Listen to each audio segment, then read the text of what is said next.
Okay, and now we're recording. Welcome to the Where Next webinar, everyone. My name is Candela Iglesias, and I'm the founder and director of Alanda. We are a small organization focusing on supporting global and public health organizations to improve their funding and their outcomes by strengthening the evidence of their projects. We also do a lot of work with young public and global health professionals. We have tried over the years different ways to support them or to support you. We have an internship program that some of you might know about. And we host these webinars 3 to 4 times a year. And we also have an online course to support career development for young public and global health professionals. And we'll be talking about that course a little bit today after we answer the majority of your questions. So welcome. I think I want to start by acknowledging that it's a very rough year for global and public health and for global and public health professionals. So if you're dealing with job losses or with uncertainty, we hear you, we see you. It's been rough for everybody, and I'm happy. We've been trying to find ways to tweak this webinar to answer questions preemptively that might be related to these changes and to these huge aid cuts that have been happening since the beginning of the year. So let's start with that acknowledgement. But I also want to say that every day in my LinkedIn feed, I see new people finding jobs. So let's stay focused on hope, and let's stay focused on the changes that need to happen for the great work that we are all doing in global and public health to continue. What are we going to cover during today's session? It's mostly up to you, but these are some of the questions I usually start with to get us warmed up. The first are, what are my career options outside of academia? I think most programs don't necessarily cover this, most master programs. So I'll talk a little bit about that and about how this environment has changed based on the aid cuts recently. The second most common question I get is, should I do a PhD? And I actually got this on an email earlier today from someone who cannot attend the webinar but has registered. So we'll be talking about that question as well. And the third one is the million-dollar question: why do I keep getting rejections or no answers to my job applications? And we'll talk about two effects that I'd like to discuss. One is called the iceberg effect, and one is the gatekeeper effect, and how you can circumvent them to have a higher answer in your job applications. And then we'll open it for all of your questions. So I hope you came prepared. And then at the end, I'll be spending 5 to 10 minutes talking about our Thrive course, which is the way we can continue to support you in your career development in global and public health, and to support you in finding that first job that sometimes feels so elusive. Welcome, everybody. I keep seeing names popping up. People from London, Atlanta, Spain, Los Angeles, Berlin. This is great. Great to see you, everyone here. Okay, let's get going. So, what are my career options since outside of academia, and how has this changed with the current aid cuts? I like to start from the biggest to the smallest organizations. So let's start by options in government. Okay. This is at the national level. This tends to be more public health. It's pretty hard to get a job in government outside your own country. Not impossible, but it doesn't and it's hard to happen. When we talk about government, I feel that most people think the MOH, the Ministry of Health. Let's expand that range. Of course, you have the Ministry of Health, but you have all the agencies in your country linked to that Ministry of Health, which normally includes the National Institute for Public Health, but there might be other institutions as well, other agencies. In the US, you have, of course, the CDC, which, of course, now there's been a lot of cuts, but not necessarily so much in other countries. You also have all the local level administrative health units, right? So the health systems in many countries mirror the administration systems of that or hierarchy of that country, right?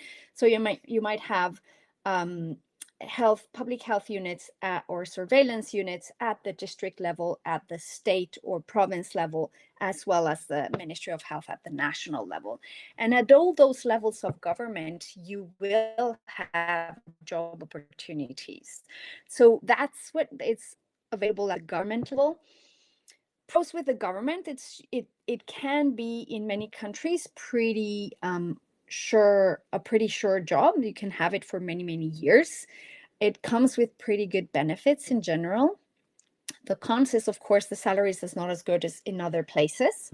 And in many countries in the world, the difference in salary can be very stark. And also these career options might not be as stable as we would like them to be, or as they would be in countries that have higher GDPs. Outside of government and more into global health, we have multilateral institutions, right? And these can include, for example, all of the UN organizations. And we talk about the UN, we normally tend to think about WHO when it comes to health. But there are many other positions in other UN organizations. UNAIDS, UNICEF, UNDP come to mind, but also FAO and the World and the oh gosh, I'm forgetting my names. Apologies. There's several different organizations within the UN that have health-related positions. So make sure to cover all your bases and not only focus on WHO. And of course, there's the local or the regional WHO offices and the country offices of WHO. The UN system has been highly impacted by the job cuts. This is absolutely true. So I think at least for the near future, there might not be as many job opportunities coming out of there. At the same time, not all of the work can be cut immediately, right? So if you're willing to put in some more short-term contracts, you might have some opportunities. We also have the international development banks, which are sometimes not thought about. They don't necessarily come to mind. The international development banks, of course, include the World Bank and the MFA, the IMF, but they also include all the regional development banks. To my knowledge, many of these institutions to date have not been as impacted by health cuts. It might still come. But there's still many health programs and need for health skills and global health skills in these organizations. So make sure you look into those as well. All these financing institutions. We also have sort of like the big international players like the Global Fund for HIV, tuberculosis, and malaria, also heavily impacted by aid cuts. One you probably knew about. There's Gavi, the Vaccine Alliance, which has also been heavily impacted by the cuts. They are sort of restructuring their programs and trying to find ways forward. And I'm sure there will continue to be work and job opportunities coming from these organizations. There are other newcomers to the space. There's CEPI, if you haven't heard about it. That's the Coalition for Epidemic Preparedness Innovation. It's based out of London and London, UK, and Oslo, Norway. And it's more focused on vaccine development and sort of product development. Quite interesting the work they do. You can definitely check them out. There's the pandemic fund that is under the World Bank, sort of hosted by the World Bank, that you might also want to check out if you're interested in epidemic and pandemic preparedness. And they have not been impacted so far by the cuts, I would say. So that's in terms of more international multilateral organizations where there's funds from different countries supporting them. There's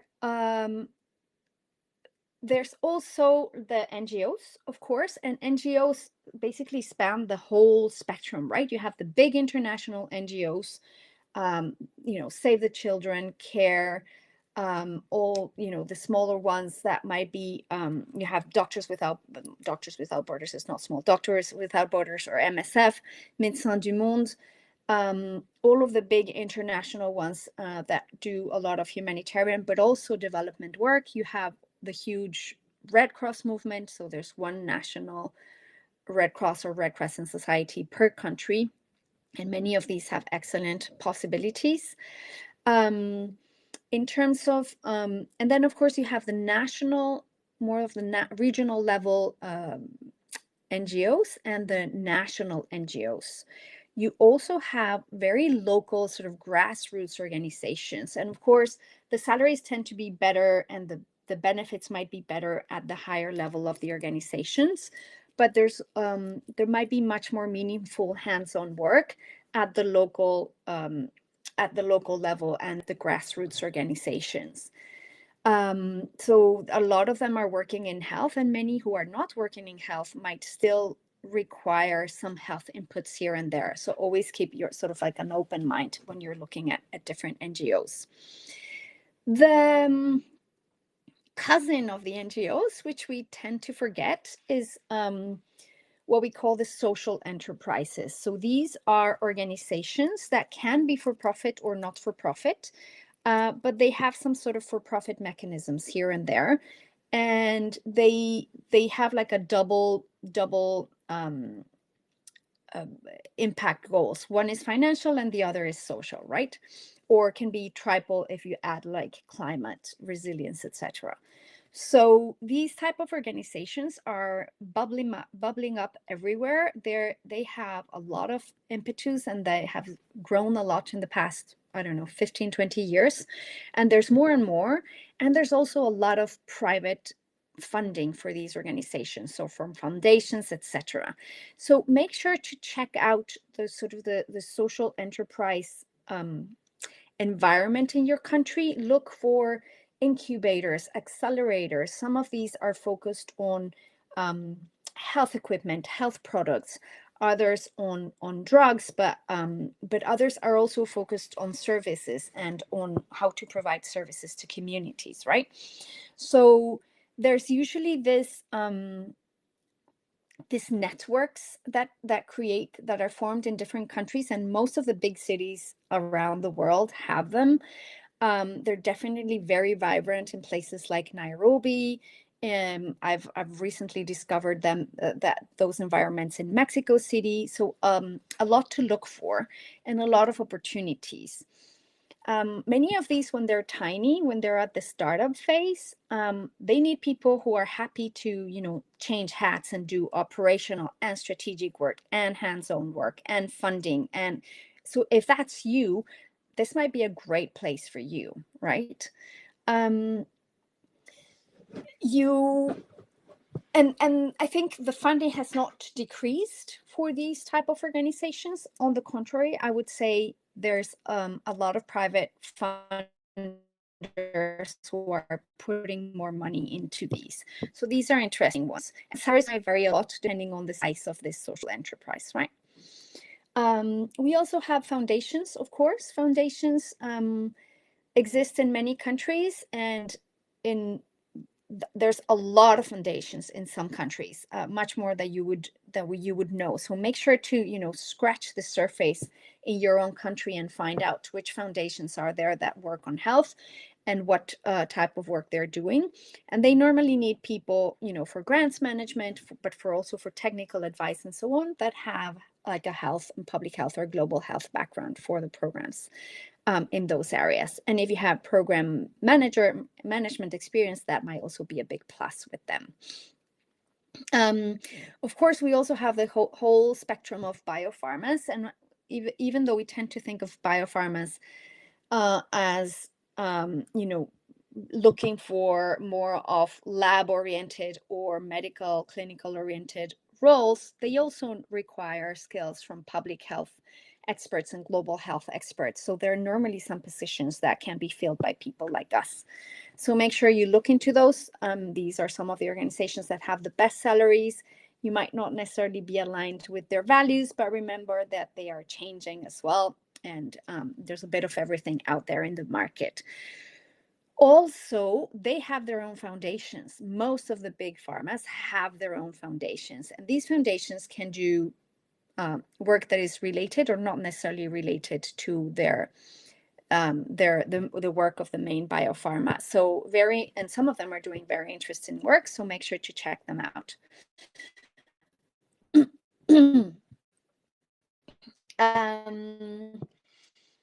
What have I covered? Government, multilaterals, international development banks, foundations, NGOs, social enterprises, and of course, there's a whole universe of organizations. And I'm not going to cover academia. Academia you probably know best from your studies, etc. But there's also opportunities within academia.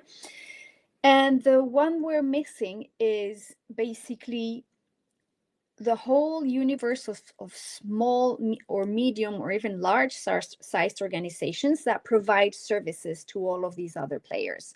These can be consultancies, these can be organizations that, whether they're for profit or not for profit, that provide different types of services, from supply chain to sort of policy, communications, advocacy, writing, strategy, whatever you can imagine that all of these other organizations that we talked about might need to outsource.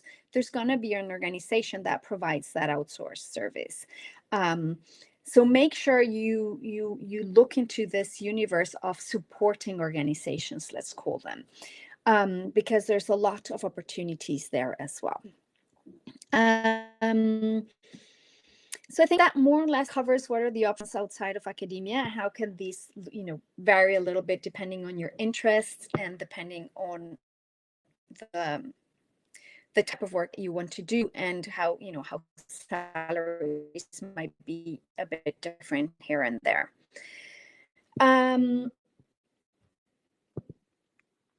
The next question I want to dive into, if you have follow-up questions to everything I just said, feel free to pop them in the chat. We'll cover them in the Q&A session. Please go ahead. Just make sure you write them down somewhere so you don't forget your questions. Let's move on to the second most frequent question I get, and that is, should I do a PhD? And a person who registered for this webinar actually asked me this question earlier today on LinkedIn.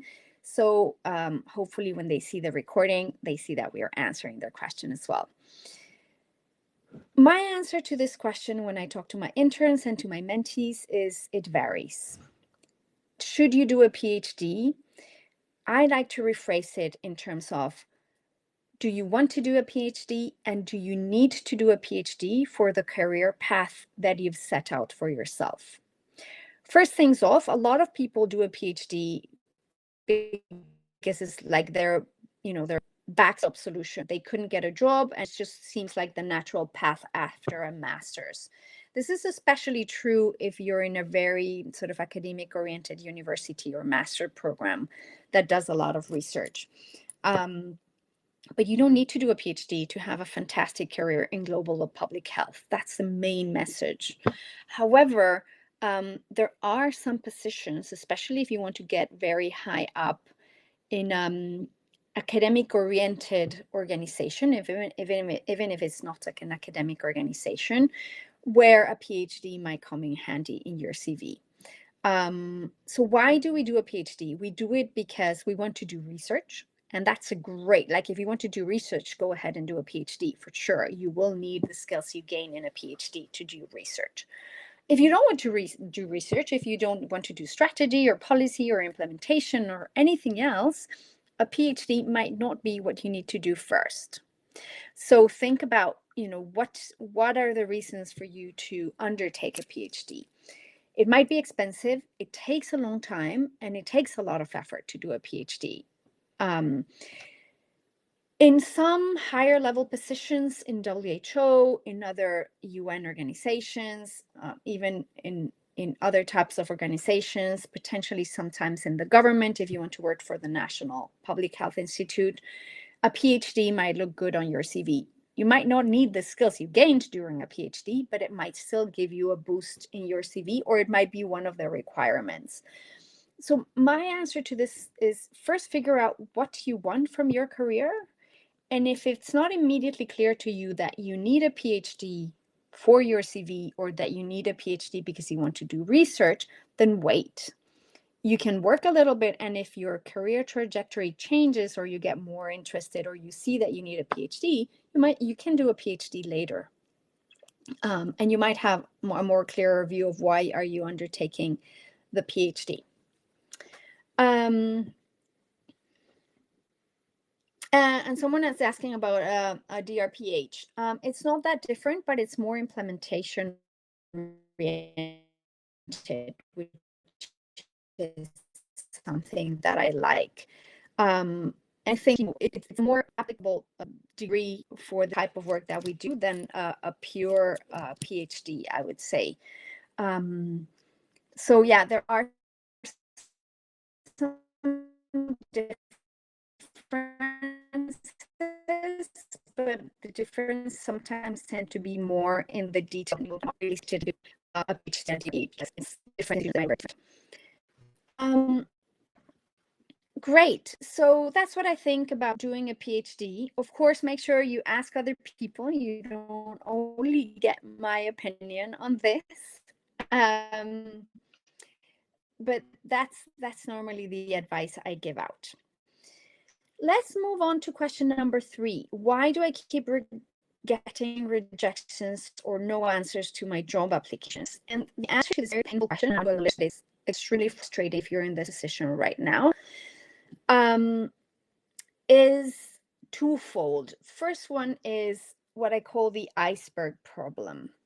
And the second piece of the problem that we'll be talking about is what I call the gatekeeper problem. So the iceberg problem looks like this. There's a universe of jobs that is represented by this iceberg.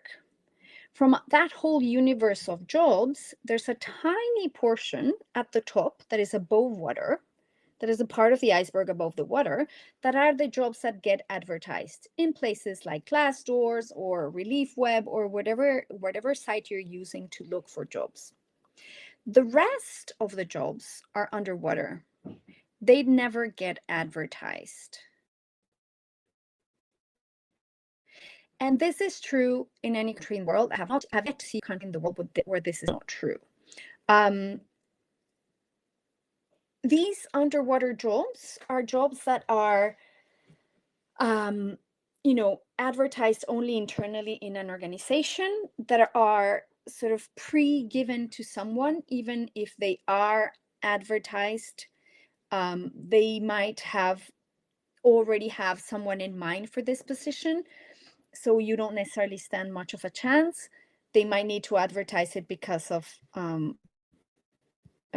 requirements, especially for government or publicly funded entities. They might need to advertise them every time, even if they already have a candidate.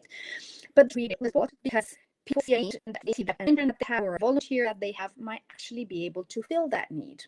Okay, so this whole universe of jobs that is underwater, it's a universe of jobs that you cannot target by answering job applications for advertising.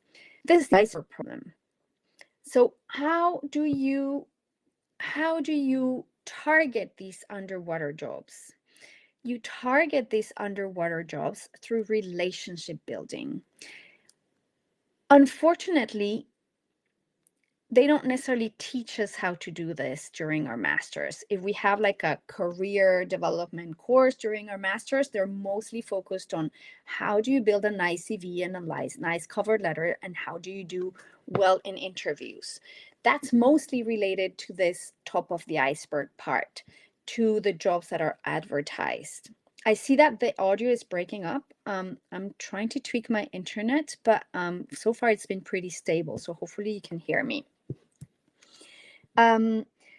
So to target these underwater jobs, you need to build relationships. And I'm going to talk a little bit more about that. But the other problem that I wanted to talk about is the gatekeeper problem, because it's related to this iceberg thing. When you send in a job application to a job that has been advertised, who is receiving this job application? It's not the technical person, most likely. It's going through an HR department. In at least a middle-sized organization, it's finding its way to the HR department. These are the gatekeepers. They're not mean people. They're excellent at their jobs, but part of their jobs is keeping everybody out and just a few of the right candidates in. Okay, they are the gatekeepers. However, they don't speak your language. They're not global or public health experts, right? They are HR experts, and they do their jobs very well. But when you're going to connect with someone, it's usually going to be with your counterparts, with your peers in global or public health. And so these two problems are related. How do you target the jobs that are never advertised, the underwater part of the iceberg, and how do you go around those gatekeepers? The solution to both is exactly the same. You need to build relationships. And I've started to use the term build relationships instead of networking, because when I say networking, people just think about these sort of sleazy places where you go to meet people and you meet 10 people in the same evening, and there's nothing that comes out of it. That's because networking seems to be seen as like a one-off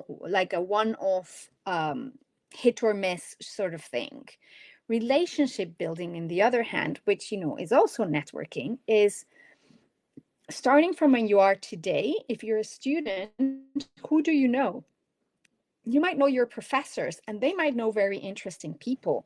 Can you talk to your professors and tell them about your interests, the things that you would like to explore in your career, and whether they know someone in different organizations that you could talk to for advice? The main part of sort of like the golden rule of relationship building is you're not asking for a job. You're only asking for advice. So when you're doing this relationship building or this networking or however you want to call it, please, please, please, please remember, you're not asking for a job. If you ask for a job, it's not going to work.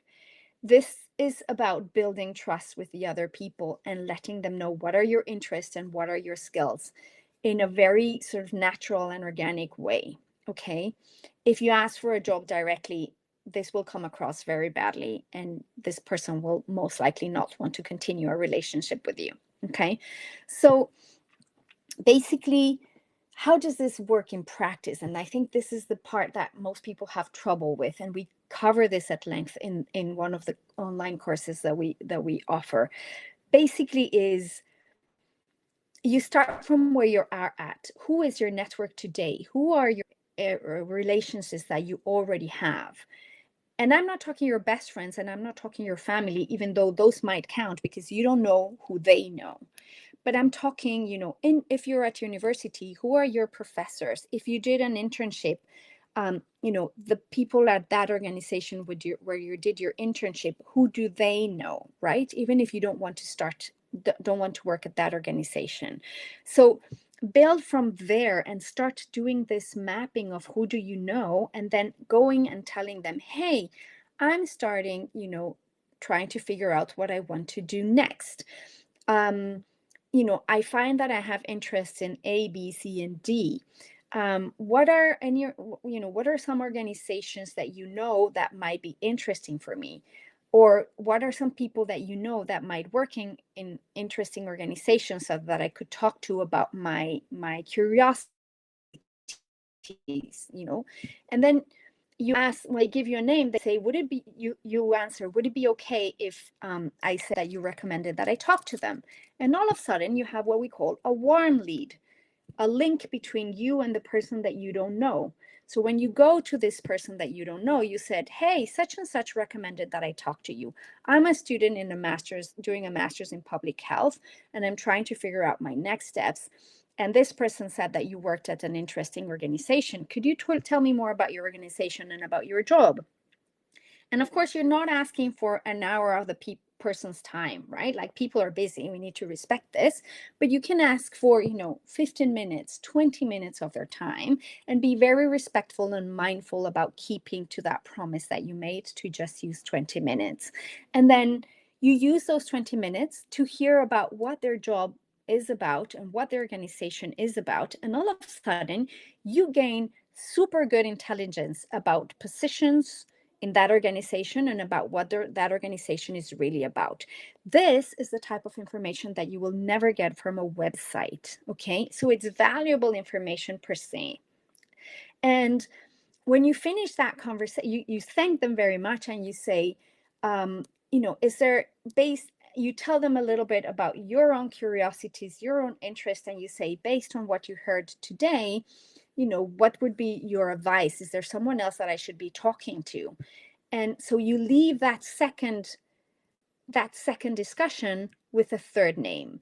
And if you remember your qualitative data collection tools, this is what we call snowball sampling. What you're basically doing is doing snowball sampling for your job hunting.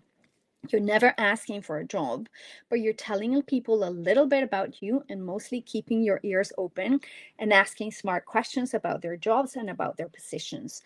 And people will remember this. So that's your first contact point, but you don't stop there. To build a relationship, one single contact point is not enough, right? So you send a thank you email afterward. Contact point number 2. And then in a couple of weeks, you said, hey, I contacted the person you recommended. Thank you so much. Contact point number 3. And then in a few months, you send an update saying, hey, you know what? Based on your recommendations, I've talked to all of these different organizations. It was super fascinating. Now I have a lot more clarity on where I want to go next. Could we meet again to see if what type of positions at your organization might be relevant for me? Could you advise me on this? You're still not asking for a job, right? So you keep building those contact points. You keep building that relationship. And today, LinkedIn makes this so easy, right? You can send people, an article that you find interesting, that you think might be interesting for them. You can send them a newspaper clip, whatever it is, but you keep building those relationships. And that's where job opportunities come from, because they will have you top of mind, and they might reach out to you saying, hey, you mentioned that this was an area of interest. I wanted to let you know that this position is opening up at this organization, right?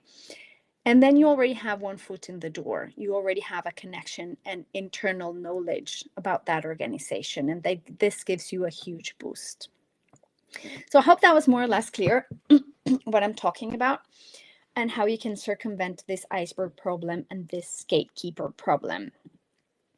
So I'm going to stop there and move to the Q&A part of this session. So I hope at least these 3 questions that I answered were relevant to where you're at today.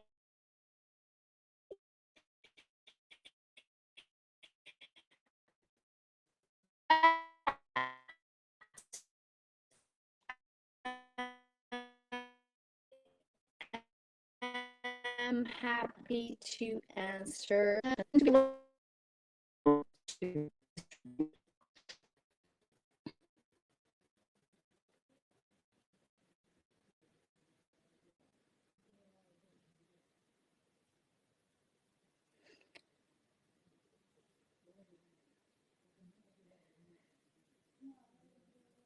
Okay, this one is a great question.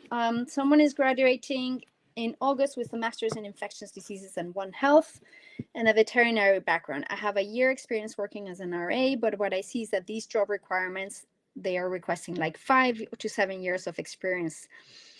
This is part 1 of the question. Yes, absolutely true. It's insane that entry-level jobs are requiring a minimum of 2 to 3 years of experience. But this is how you go around this. I want you to stop thinking that because you're a student or a recent graduate, you have no experience. All experience counts. It doesn't have to be work experience from a public health job. What I mean by this is usually 2 to 3 different things. First is your experience as a student counts. So do you have project management experience? Yes, you probably have managed some projects, at least for, your capstone or whatever projects you needed to do for your studies. Do you have team building experience? Maybe you're the team lead for your study team, whatever it is. Maybe you participated in internal student organizations in your university. So all of these experiences that you have as a student, they count. You just need to write them up differently in your CV.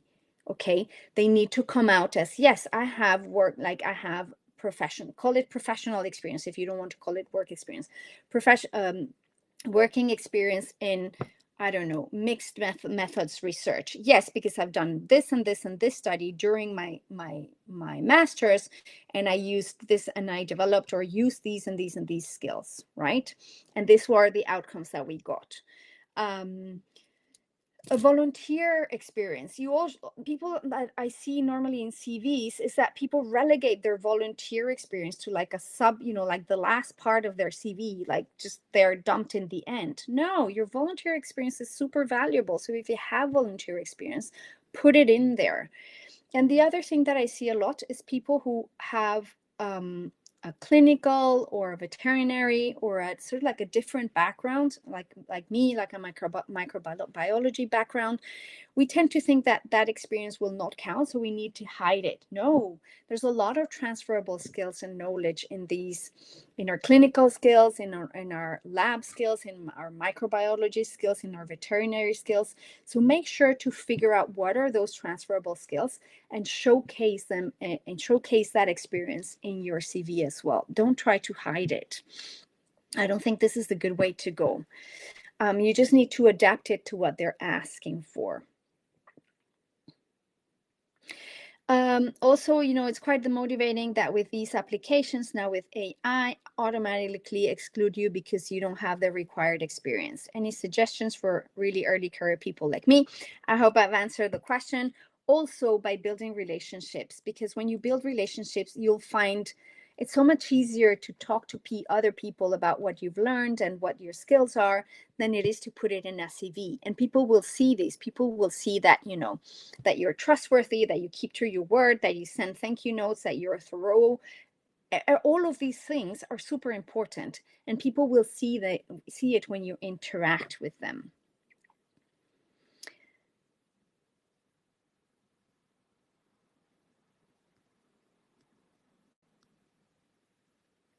Trying to build a public health portfolio I took up in volunteering. And honestly, Candela, it's right to network, to go to public health events and ask your professors for any connections. Yes, ask your professors, go to public health events, but don't see them as one-off opportunities.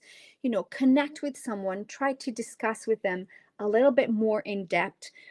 Listen, like people love it when we ask smart questions. People love to talk about themselves. We all do. So, just profit from that and build these connections. So get their name, get their email or their LinkedIn and send them a thank you note the moment you get home or the next day, and then continue building that relationship. You can build they don't need to be strong, but you can build very good relationships on LinkedIn.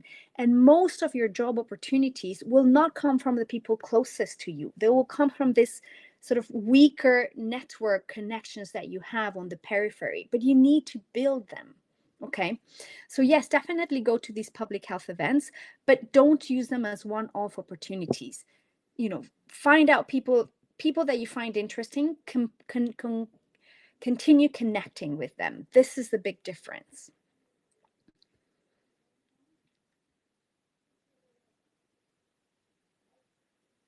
Yes, someone's explaining how the gatekeeper system works. Thank you for that. While networking is strategic, it's not always practical when you're unemployed and need to pay the bills. Any advice for how to balance the two? Yes, absolutely. I totally agree with this. And I see 2 ways to do this. Let me go back to that iceberg thing. I'm not saying never apply to the jobs here, but you can do like a double double dip sort of thing.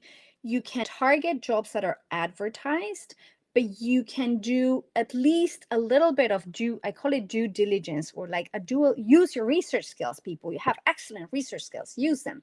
Like dig really deep into the organization, select a limited number of jobs that you think you have the highest chance of getting and that interest you the most, and then spend a little bit more time really researching those organizations and trying to connect with people working in those organizations. Don't tell them you're going to apply for a job. Just tell them, as I said, I'm interested in learning more about the job opportunities out there and what the way the different organizations work. Would you have 15 minutes to tell me about your job and your organization?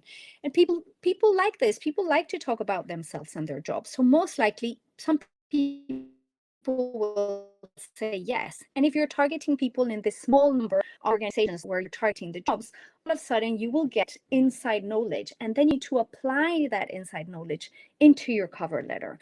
That will give you a huge edge, a huge boost. And it might lead to other opportunities. So, there is like this balance between sort of short-term networking and long-term networking, but you can keep building your relationship with these people that you start having a conversation with. So I think that would be, I totally acknowledge that, there's urgency. And sometimes it seems like just sending in 200 job applications is the best way to go. My point is, I'm not sure it is. Actually, I don't think it is. So you do need to have a balance between how much you just send open applications to open positions and how much time you spend doing this strategic networking, which doesn't necessarily need to take a lot of time, right? But if you're spending 2 hours a day in job hunting, maybe spend at least half an hour in the down part of the iceberg.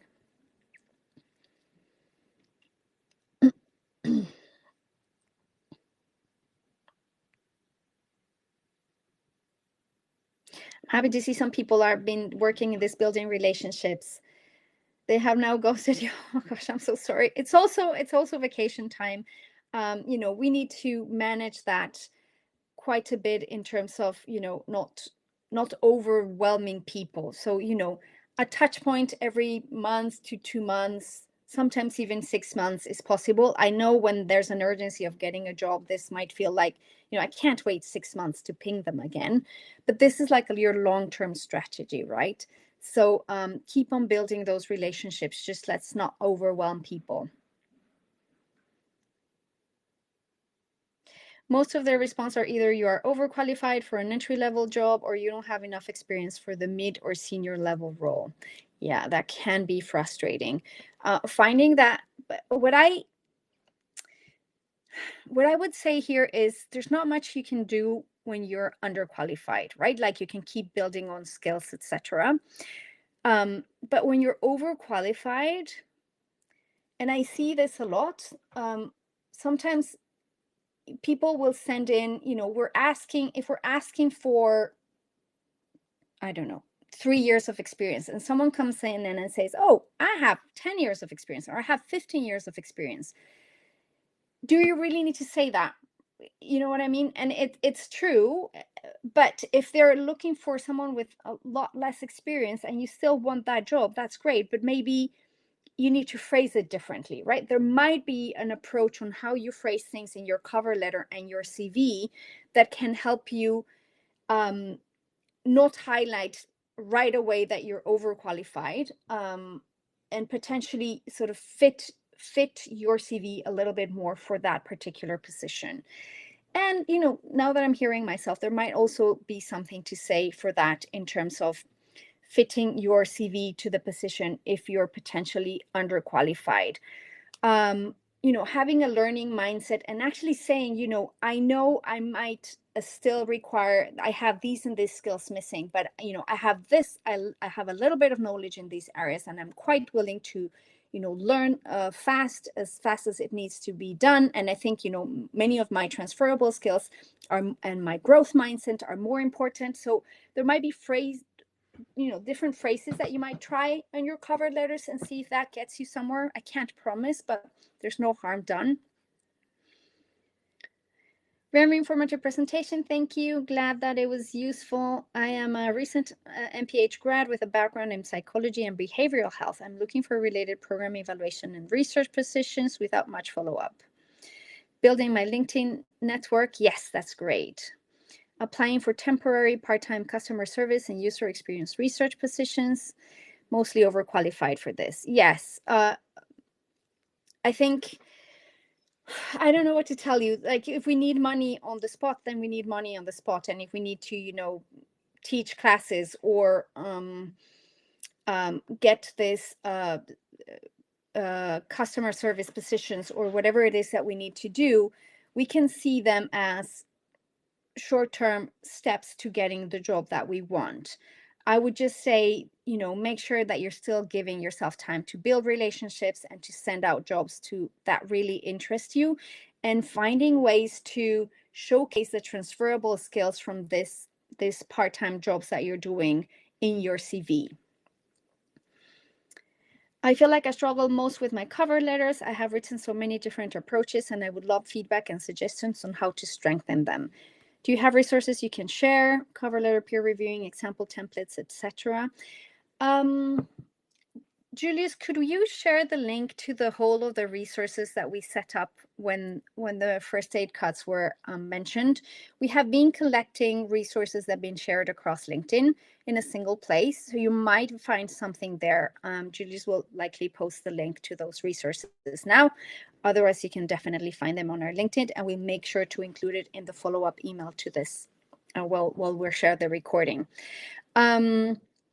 My favorite approach for a cover letter, and the one I most like to see, is that someone has done a deep dive into what the organization is about, not just whatever it's stated in the job position, and not even just what's stated in the first page of the web page, but that they've really tried to understand, either by talking to people or by looking at white papers or some different publications, that they have truly tried to understand the organization, and that they have really tried to understand what the position is about, and they're trying to make as good as a match from what value they can. They are really highlighting the value they can bring to that organization and that position based on and as in-depth knowledge as possible. And the easiest way to do this, again, is by talking to people who work in that organization, I think. This is not something I see in most cover letters. Unfortunately, most of the cover letters I see are quite generic, even more so now with AI. So definitely use AI to polish your cover letter, but don't let AI take the reins of your cover letter. Keep that story as your voice, your storytelling, and try to really tailor it to the organization. What is your value to that organization? They don't want to hire you because it's good for you. They want to hire you because it's good for them. So showcase very clearly in your cover letter why you're so good for them. What value do you bring to their organization based on what you understand from their organization and position? I'm going to try and answer one more question. The questions that we don't get to, I promise we'll try and answer in our email tomorrow with where we share the recording for this. Besides formal public health job, are there any public health side hustles that you recommend so that we can make use of our masters in public health? Yes, definitely. Try startups, try accelerators, like all of these sort of social enterprises. They would love to have your skills part-time. Most of them don't necessarily, if they're working in health, many of those funders have absolutely no background in health, and they would love your health input. And they might even be able to pay you a little bit if they're a bit of a bigger organization. If they're just starting out, they might not, but it's still things you can put in your CV. Volunteer, but I see a lot of people saying, hey, can I volunteer for your organization? That's not the right approach. The right approach is, hey, I see that, a friend of mine just sent me an email recently saying, hey, Candela, I see, I was very curious about your organization, so I started looking at your website. Don't take this the wrong way, but I identified these problems with your website that I think I could help you with. I'm a website developer or whatever.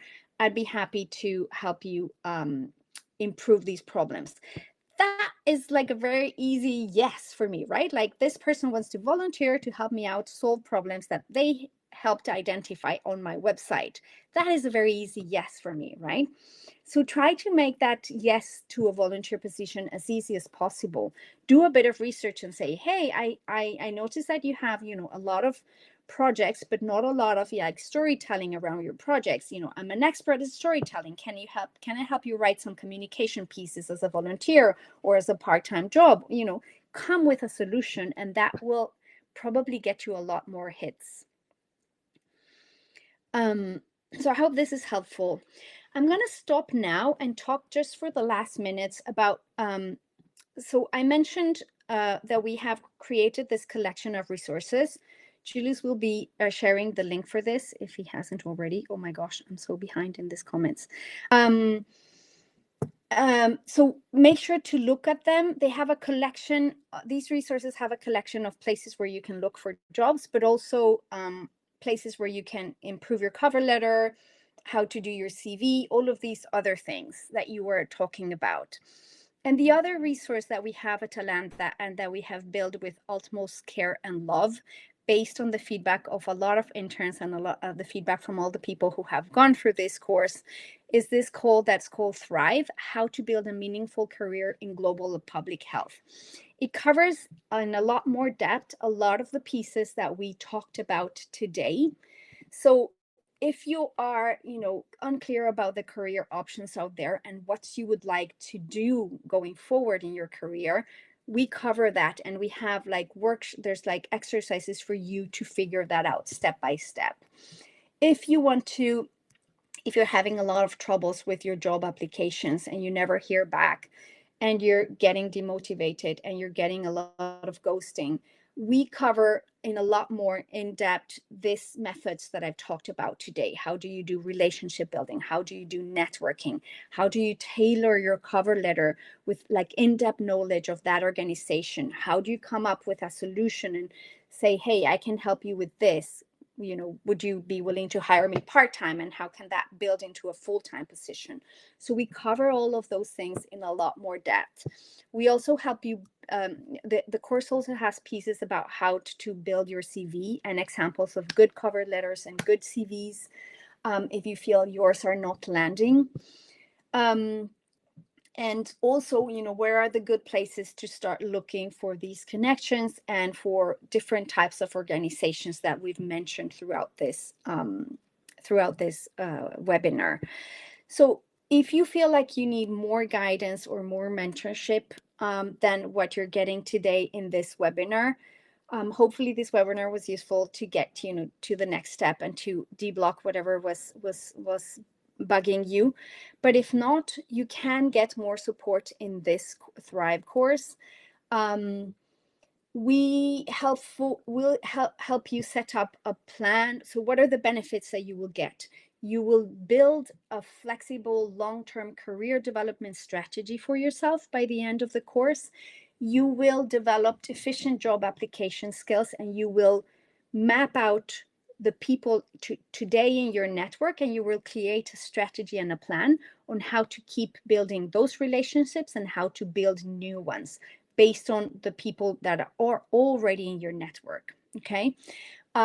We talk about strategies for getting over imposter syndrome and self-doubt, and this is something that we all need to deal with in a day-to-day basis.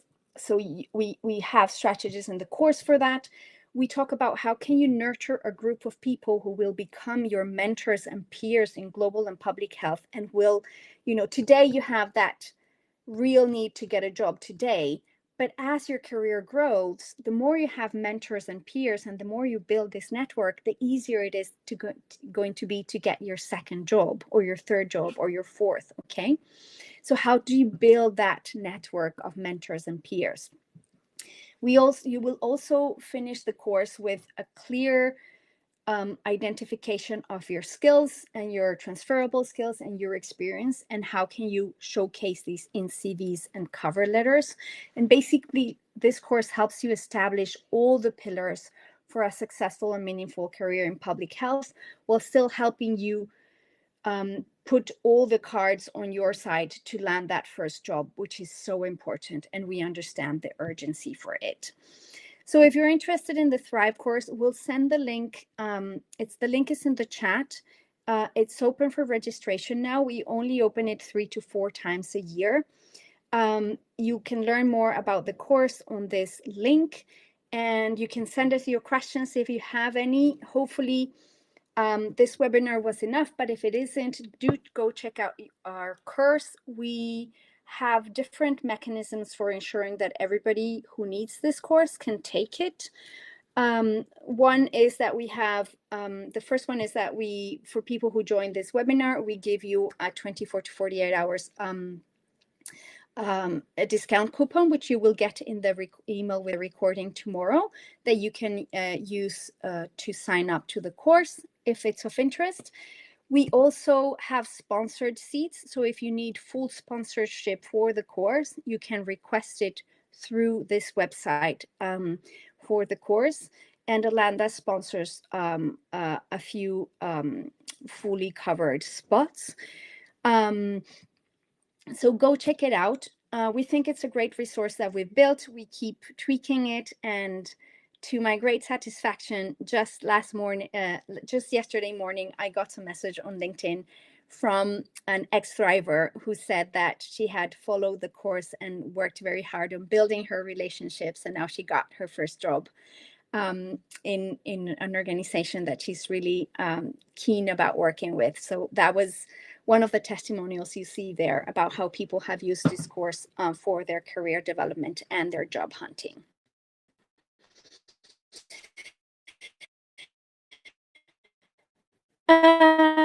That's all for me. And we have 1 minute to go. So thank you very much, everybody, for being here. This was. You don't follow Alanda on LinkedIn, or make sure that you can our website this month, so it will be a great weight on your inbox. We do talk about some of these issues, and we share as many resources as we can. So thank you so much for being here and for listening today, and thank you so much for all your questions. We'll make sure to save the chat and answer your questions in the email that you will get tomorrow with the recording. Have a great rest of your day, afternoon, or evening, depending on where you're based. And yeah, hope to see you in the course. And if not in the course, on LinkedIn, just pop in to say hi.